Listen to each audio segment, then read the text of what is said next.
ఉంటాడంట. ఈరోజు మన దరిదాపుల్లో మన కోసం అంటే ఆయన దాక్కుని మరి ఇతనికి ఏమైనా సమస్య వస్తుందేమో, ఇతను ఏదైనా పరిస్థితి గుండా వెళ్ళాల్సి వస్తుందేమో, నేను రక్షించాలి, నేను త్వరపడాలి అని చెప్పి మన కోసం దాక్కుని మరి వెతికే దేవుడై ఉన్నాడంటే ఈరోజు. ఒక కాపరి ఏం చేస్తాడు? మన దగ్గరే ఉంటాడు. ఇక్కడ David did not say the lord is far away, he said the lord is my shepherd. అక్కడ దావీదు ఒక స్టేట్మెంట్ ఇచ్చేస్తున్నాడు. అదేంటి? ప్రభువా నువ్వు ఎక్కడో ఉన్నావు కాబట్టి నేను నిన్ను స్తుతిస్తున్నాను కాదు, ఈరోజు నువ్వే నా కాపరి ఉన్నావు. The lord is not far away, మనకి దూరంగా ఎక్కడో లేడు ఆయన, ఆయన కాపరిగా మనతోనే ఉన్నాడు.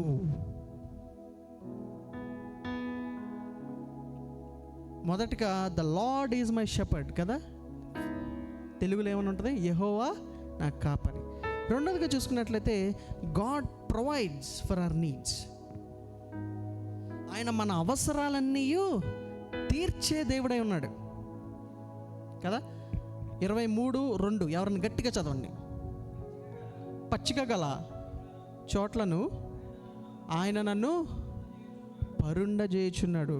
ఇక్కడ పచ్చిక గల చోట్ల నన్ను పరుండజేయుచున్నాడంటే మనం తెలుగులో తర్జుమా చేయించుకున్నట్లయితే green pastures are equal to being able to rest కదా.